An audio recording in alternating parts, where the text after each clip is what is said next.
Yeah, the wood pile's getting down. There's maybe enough wood for 2 months. I need about 4 months more, give or take.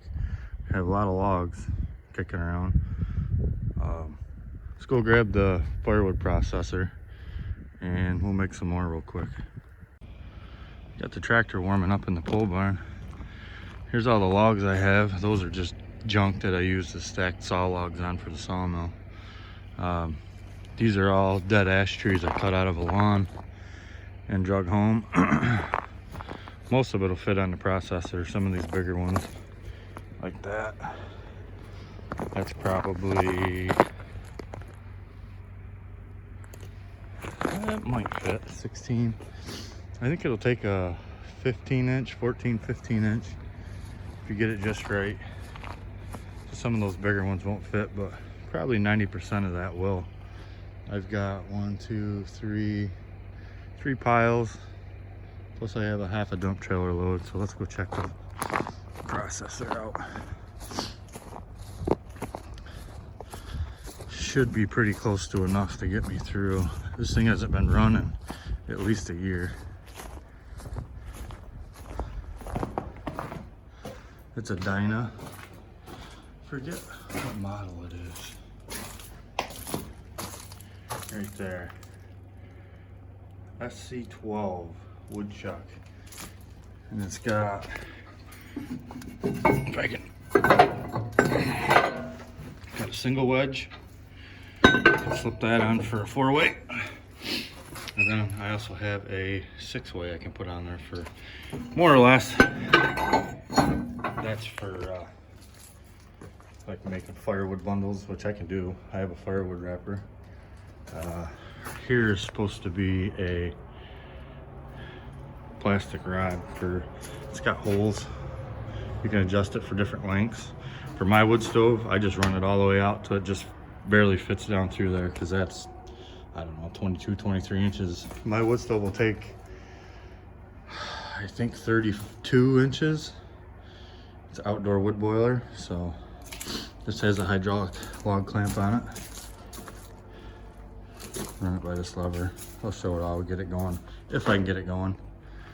Has a conveyor, a log deck, Honda motor. That doesn't look very good, does it? I'm sure that works good. It's been sitting for a while. Pretty sure I put seat foam in it when I parked it over a year ago. I added this pump on here for the barn chain oil. When it really gets cold, it used to have just a, did you unhook the line? Yeah, I did. It used to have just a line running from there to here, and it gravity fed. Well, barn chain oil is thick on a warm day, let alone when it's, you know, 0. So I added that pump, and I have a switch on the other side down in there. I can just reach underneath and push that switch. I'll show that, and it'll pump the oil. That's the first pump I had on there lasted about 5 years. This one pumps way too fast, but a little extra ain't gonna hurt. Here's the switch. Just flip that switch over and it pumps the oil. To run it, you just grab this lever and pull it down, it automatically starts. But let's get the tractor out here and get hooked up to it. We'll get it over to the shop, see if we can even get it to run.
That battery's pretty rough.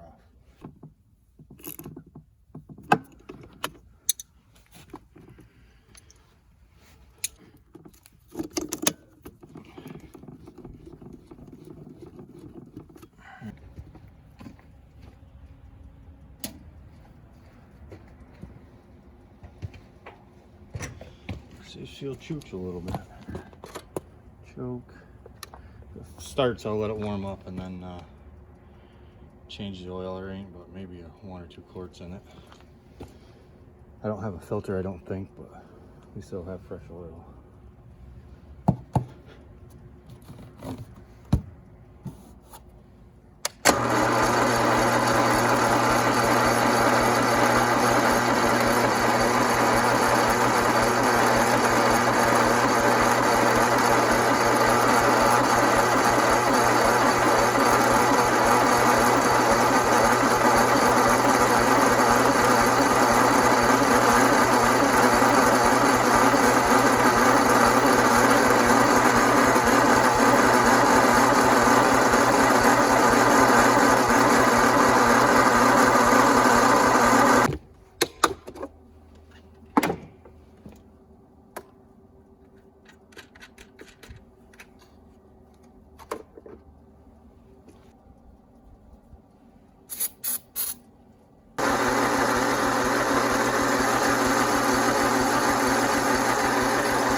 Oh yeah, sopping wet.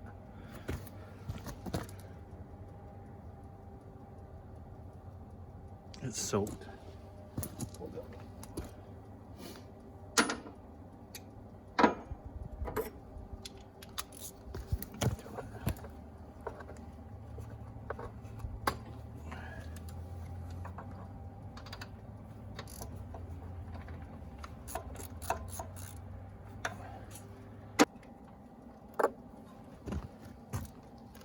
Oh yeah, wet, wet. We'll clean these up. Be right back. Start up.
Nasty oil out of here.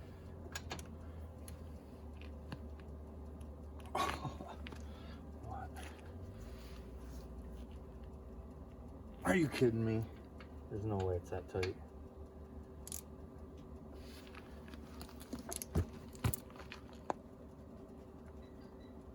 Oh! What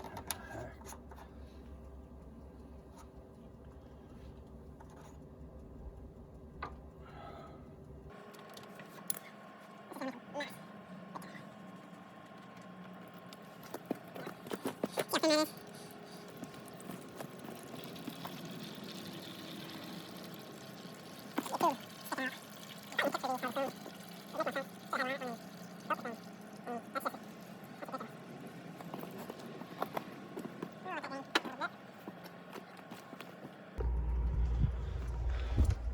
Alright, blew the air filter out with the compressed air, topped it off with oil. I don't ever show what oil I put in because everyone has a different idea of what you ought to be using. So Let's fire it up again. Let it run. Hopefully it'll clear itself right up. Let me move these two so they don't fall. There we go.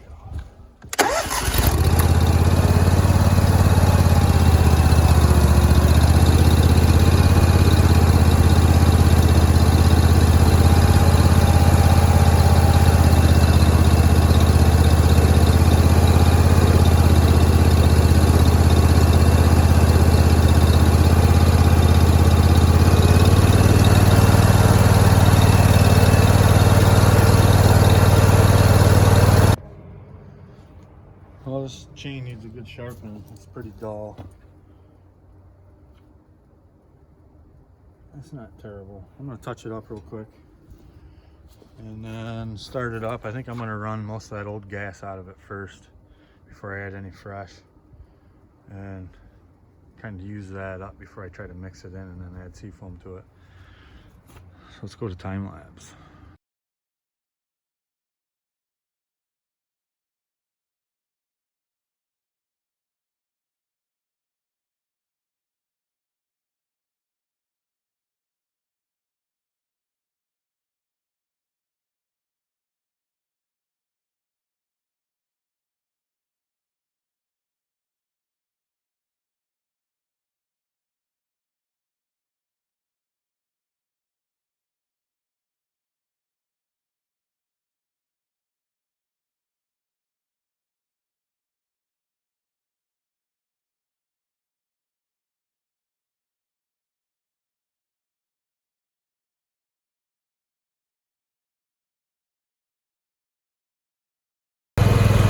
Alright, everything's running, so it might be a little loud, but the first thing you gotta do is pull the pins right there on each leg so that they can open up.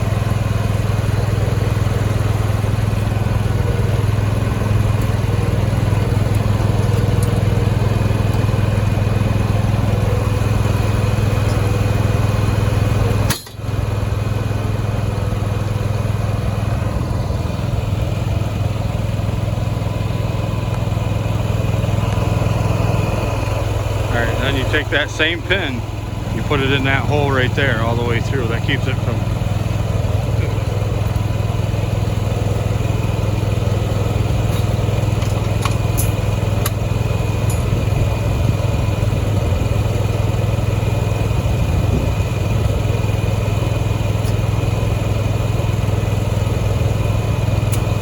I'll get it.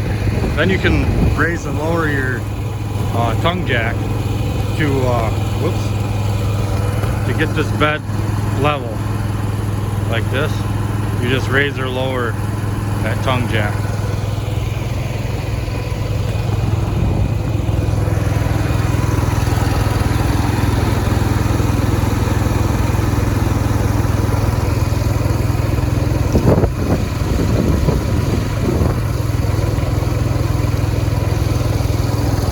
There, that's pretty close.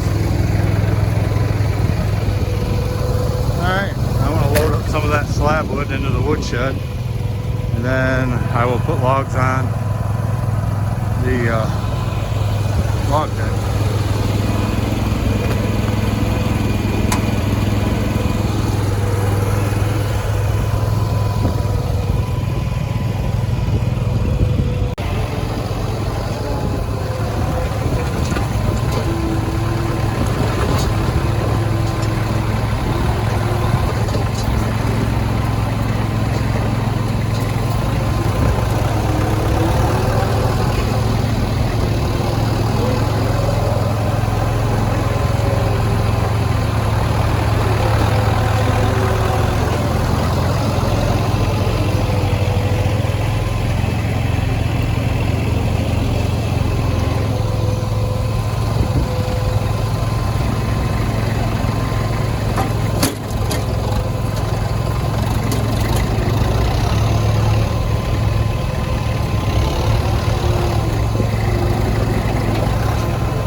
that knot sticking out gets right up against the chain, and you can't pull this back far enough to get the chain to start.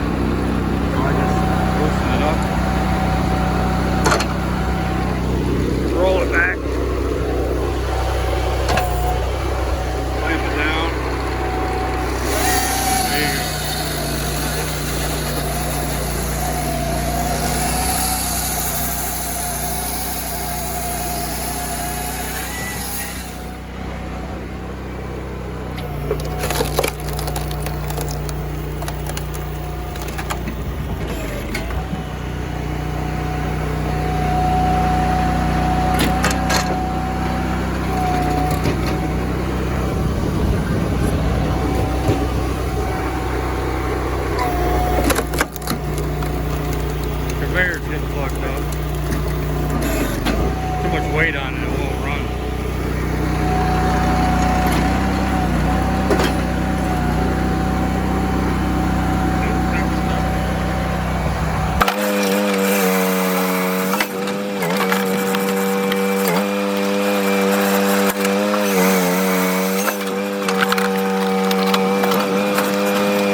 me, too many knots. Lay down.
battery charged up at all.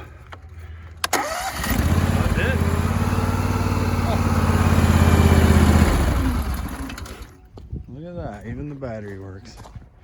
Surprising. A friend of mine put some additions on here for some extra legs that come out. I can't remember, another 6 feet. Just another set of legs that are stationary.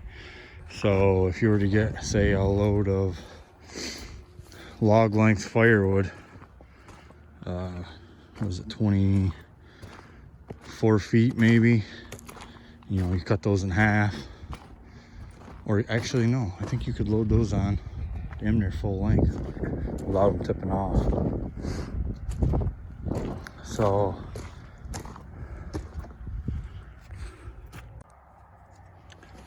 well, there's the end result. I don't know, maybe 2.5 face cord, 3 face cord total.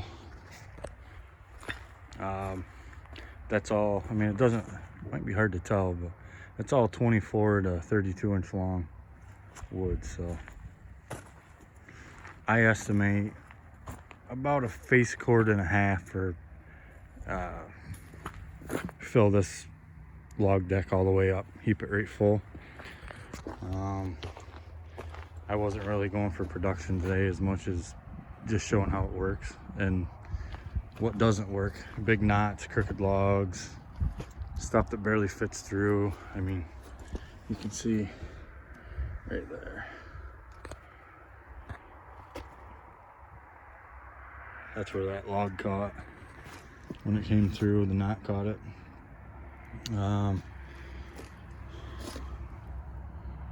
Works pretty good though. Would I buy it again? Yes and no. If I was only doing 16-inch wood to sell, yes, definitely would buy it. If I was doing nothing but 24-inch long wood for my wood stove, outdoor wood stove, I would go with the next size up for sure. This was pretty much built to go, I mean, it'll do 24 inches, but that's maxed out. And it doesn't like it, to be honest, especially when you get into the bigger. I mean, you want to run, everybody wants to run the biggest stuff that'll fit through there, which makes sense. That's your most production. If your log isn't just about scraping from there to there every time it comes through there, you know, you're just wasting fuel, really. All those really small ones you saw, like this right here, I never run those through there. I was just showing that you could. All that type of stuff I do with a chainsaw, just because it's cheaper that way. But the bigger stuff for sure, a lot faster, more productive. Oil's leaking. Well, it's dripping. I didn't put my plug on there yet. Can't forget to do that. That whole tank will be empty. That tank was full. I didn't use a whole lot of it. Maybe, I don't know, it was up into here. Might have used an inch of it. Fuel, I didn't shut it off when I was loading the log deck and doing other stuff with the camera, so probably used 1.5 gallons. Should have been able to do that with a gallon, you know, moving right along, shutting it off, reloading the log deck, firing it up and going again.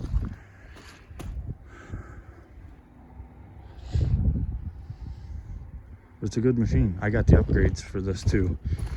This hydraulic clamp was an upgrade. I got a faster cycle on the log splitter. I also got the bigger Honda engine. I think that was it for upgrades.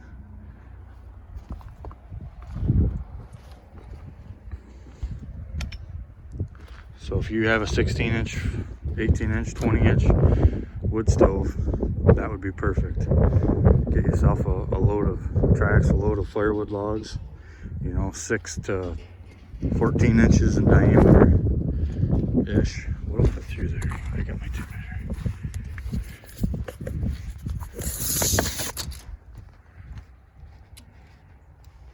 All right. So a 16-inch log,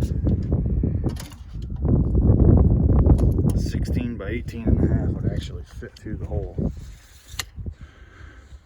But you start getting that big, and you've seen me cut that one with a chainsaw, that's what you'll be doing. The shorter stuff isn't bad, because when you make a, say your 16-inch block is back here, by the time you make that cut, that gives you enough room to run it out to where you can actually cut it with a chainsaw here. You cut it out here 24 inches and you don't get all the way through it, you got nowhere to run it out to cut it off with a chainsaw. So you got to run it back here or back into here if you can, and cut that off the rest of the way.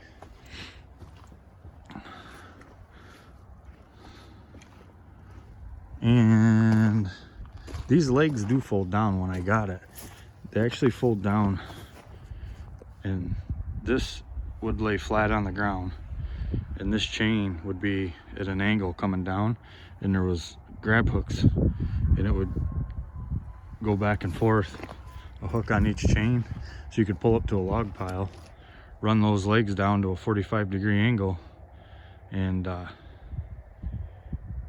just roll the log up to it, and those hooks would grab it and carry it up the chain and then drop it onto the log deck. It's more of a pain really than what it was worth, in my opinion. And I had the tractor with the grapple. Actually, did I have? No, I didn't. I had forks though. Yeah, I had forks in my bucket. That's what I started using, and then I ended up getting the log grapple. That was the best money I ever spent too. Easy to load everything with that. So DYNA, actually it's a really good machine. One of these times I should have put that 6-way on just so you could see that come out. But I'll do some smaller stuff for the wood stove in the shop, and I'll run that 6-way another day. I'm gonna get this all cleaned up and put away. It's supposed to rain all day tomorrow. If you have any questions, leave them down below. I'll answer them best I can. I've had this thing for probably 7 or 8 years now, and knock on wood, 0 issues with it. The belt's actually starting to, I don't know if you can see it, but this leading edge is really rounded. See how square? See how square that is? See how rounded that is? I really need to take the belt off and just pull that pin where that's put together and turn it around so that that leading edge is going the opposite direction. It would actually grab the wood. I wish these were a little taller too, but it works great. And this is adjustable. I don't know if I showed that, but this conveyor on, off, and you can run at any speed you want in between. Works great. Just has a hydraulic motor at the end right there.